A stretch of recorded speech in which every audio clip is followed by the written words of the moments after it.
तो WhatsApp guys, video शुरू करने से पहले मैं डिस्क्लेमर दे देना चाहता हूँ कि इस वीडियो को कमजोर दिल वाले बिल्कुल ना देखें और बच्चे तो बिल्कुल भी ना देखें। तो चलो वीडियो को शुरू करते हैं, लेट्स गो। ये कहानी एक छोटी सी गांव की है जहाँ लोग अपनी सरल और शांत जिंदगी जीते थे।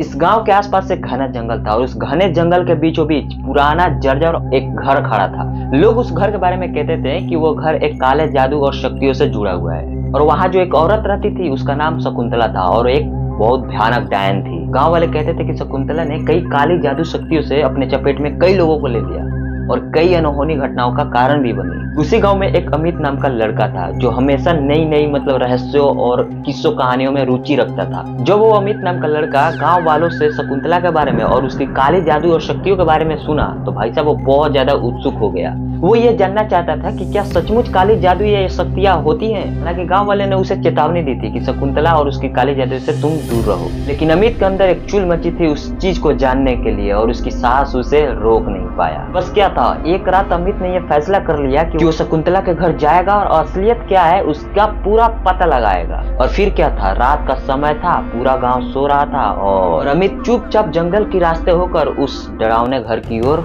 बढ़ गया। वो घर के पास जैसे ही पहुंचा उसे एक ठंडी हवा की झोंका महसूस हुआ और घर से बाहर निकलते ही एक काली छाया ने उसे घेर लिया। अमित डरते हुए कदम बढ़ाया और दरवाजे को धक्का दे दिया। दरवाजा धीरे धीरे खुला और वो अंदर घुस गया। जब वो घर में देखा तो चारों तरफ अंधेरा था और एक अजीब सी खामोशी फैली हुई थी। जैसे ही अमित ने कमरे के अंदर कदम रखा उसे एक हल्की सी हंसी सुनाई दी। भाई साहब ये सुनने के बाद उसकी हार्ट बीट थक थक थक करने लगा। फिर जैसे तैसे करके वो अपने दिल के धड़कन को शांत किया और कमरे में आगे बढ़ने लगा। अचानक एक चमकदार आंखें उसकी ओर घूरी और एक खतरनाक महिला की चेहरा सामने आया और वो महिला शकुंतला थी और उसकी आंखें पूरी तरह से काली हो चुकी थी और उसका चेहरा एकदम सख्त और खौफनाक था। शकुंतला ने कहा, तुमने मुझे ढूंढ लिया, अब इसका खमियाजा तुम्हें भुगतना होगा। अमित ने घबराते हुए पूछा, तुम कौन हो और ये काला जादू क्या है? शकुंतला ने फिर हंसते हुए कहा, मैं वही हूँ जो तुम कभी नहीं समझ सकता।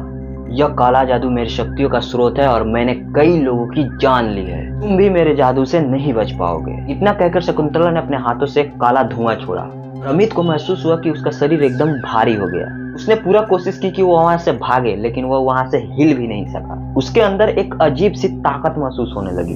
तभी शकुंतला ने कहा कि अब तुम भी मेरी तरह बंध जाओगे और तुम्हारा भाग्य मेरे हाथों में है। अचानक अमित को महसूस हुआ कि वो बहुत कमजोर फील कर रहा है और उसकी आंखों के सामने काले जादू का शक्तियां नजर आ रही हैं। वो पूरी तरह से एकदम डर गया था, फिर भी उसने हिम्मत नहीं तोड़ी और पूरा हिम्मत अंदर से जुटाई।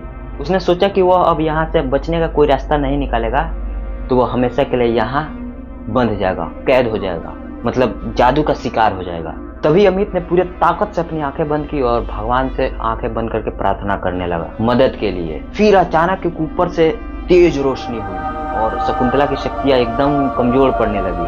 अमित ने जैसे ही अपनी आखिरी कोशिश की वो झपट कर दरवाजे से बाहर निकला और भाग गया। वहां से घर के पास पहुंचते ही वो बेहोश हो गया और वहां पे गिर गया। फिर जब अमित को होश आया तो उसने पाया कि वो तो जंगल में अकेला था और उस घर का कोई निशान नहीं था। गांव वाले ने उसे देखा तो ये तो सुरक्षित है, मतलब कि सेफ है। ये सारी घटना अमित ने उन गांव वालों को बताया और फिर ये भी बताया कि उसने अपने जान को बचाने के लिए भगवान से मदद मांगी थी और उसी ने उसे बचाया, भगवान ने। गाँव वाले शकुंतला और उसके काले जादू की शक्ति के बारे में अब कोई बात नहीं करते थे। वे समझ गए थे कि कभी कभी हमें रहस्यों और डर से ज्यादा अपनी साहस और शक्तियों पर भरोसा करना चाहिए। तो ये थी कहानी। गाइस, आप लोगों को कहानी ये कैसे लगी कमेंट में पूरा भर भर के बता देना और ऐसे ही धमकदार मजेदार वीडियो देखना चाहते हैं एकदम हॉरर स्टोरी तो चैनल को सब्सक्राइब कर लेना और बेल नोटिफिकेशन ऑल पे प्रेस कर लेना।